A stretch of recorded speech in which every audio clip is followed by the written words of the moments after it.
Assalamualaikum warahmatullahi wabarakatuh. Jadi kami dari kelompok 6 ingin mempresentasikan sedikit tentang dinamika pelanggaran hukum. Jadi sebelumnya ada yang udah tahu belum dinamika pelanggaran hukum itu apa? Jadi langsung aja, apa itu dinamika pelanggaran hukum? Jadi, dinamika pelanggaran hukum terjadi di berbagai lingkungan kehidupan masyarakat. Pelanggaran hukum disebut juga sebagai perbuatan melanggar hukum yang dilakukan masyarakat. Perbuatan ini merupakan tindakan yang bertentangan dengan berbagai aturan yang berlaku di dalam kehidupan. Pelanggaran hukum merupakan sebuah pengingkaran terhadap kewajiban-kewajiban yang sudah ditetapkan oleh peraturan atau hukum yang berlaku. Pelanggaran dan kejahatan adalah dua kata yang berhubungan dengan hukum. Kejahatan adalah perbuatan melanggar hukum yang dikategorikan berat dan sedang, yang sanksinya bisa berupa hukuman dan denda. Sedangkan pelanggaran adalah perbuatan melanggar hukum yang dikategorikan ringan yang sanksinya umumnya berupa denda. Sebagai negara hukum, Indonesia menerapkan sistem hukum dalam setiap kehidupan kenegaraan. Fungsi hukum bisa efektif dijalankan jika ditegakkan dengan benar untuk melindungi kepentingan manusia.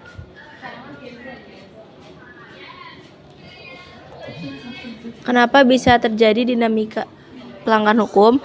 Itu bisa terjadi disebabkan oleh dua hal, yaitu pelanggaran hukum oleh si pelanggar sudah dianggap sebagai suatu kebiasaan. Yang kedua, hukum yang berlaku di masyarakat sudah tidak sesuai dengan tuntunan kehidupan masyarakat.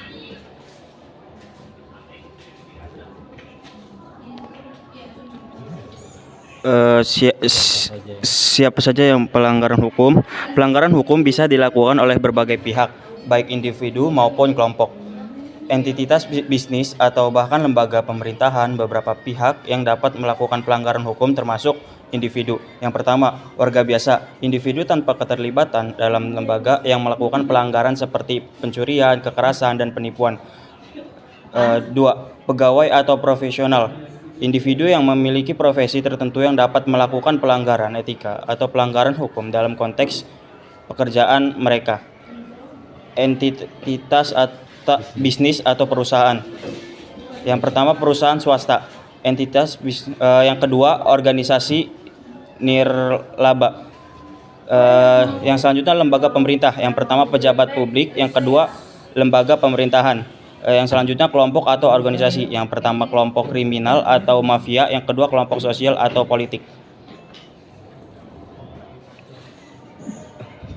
Kapan pelanggaran hukum bisa terjadi? Pelanggaran hukum terjadi ketika seseorang atau sesuatu entitas melanggar atau tidak mematuhi ketentuan yang telah ditetapkan oleh hukum. Waktu terjadinya pelanggaran hukum bisa bervariasi tergantung pada konteks dan jenis pelanggaran yang terjadi. Berikut adalah beberapa situasi umum di mana pelanggaran hukum dapat terjadi. 1. Saat melakukan tindakan yang melanggar hukum. Yang pertama, pelanggaran pidana. Yang kedua, pelanggaran perdata. Yang kedua, saat tidak mematuhi peraturan yang berlaku. Yang ketiga, saat melanggar hak atau prinsip yang dilindungi oleh hukum. Yang keempat, saat melakukan tindakan yang melanggar etika atau kode etik profesi. Pelanggaran hukum bisa terjadi dalam berbagai situasi dan waktu, tergantung pada konteksnya. Setiap pelanggaran dapat memiliki konsekuensi hukum yang berbeda sesuai dengan tingkat pelanggaran dan hukum yang dilanggar. Di mana saja pelanggaran hukum bisa terjadi? Pelanggaran hukum bisa terjadi di berbagai tempat dan situasi, baik dalam konteks pribadi maupun publik. Beberapa tempat di mana pelanggaran hukum sering terjadi di antara lain yaitu yang pertama, lingkungan publik, yang kedua, lingkungan pribadi, yang ketiga, intuisi pemerintah, yang keempat, lingkungan profesional.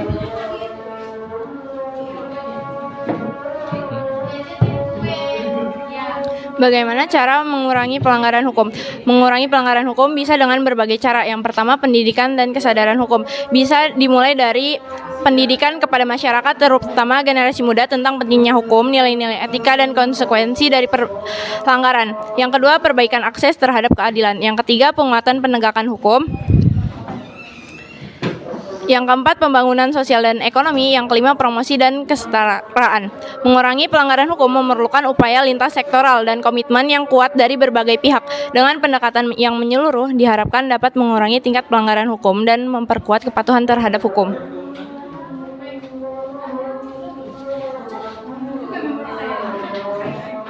Jadi, pelanggaran hukum adalah pelanggaran terhadap kewajiban-kewajiban atau aturan-aturan yang sudah ditetapkan. Pelanggaran ini bisa terjadi karena aturan yang berlaku sudah dianggap sebagai suatu kebiasaan atau hukum yang berlaku tidak sesuai dengan tuntunan hidup masyarakat.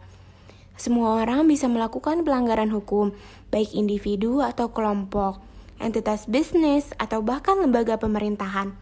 Pelanggaran hukum bisa terjadi kapan saja dan di mana saja, baik di lingkungan sekolah, masyarakat, keluarga, dan masih banyak lagi.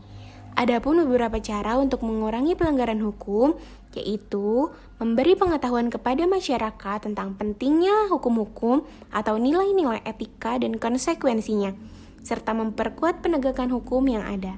Cukup sekian dari kami tentang penjelasan dinamika pelanggaran. Kurang lebihnya mohon maaf. Wassalamualaikum warahmatullahi wabarakatuh.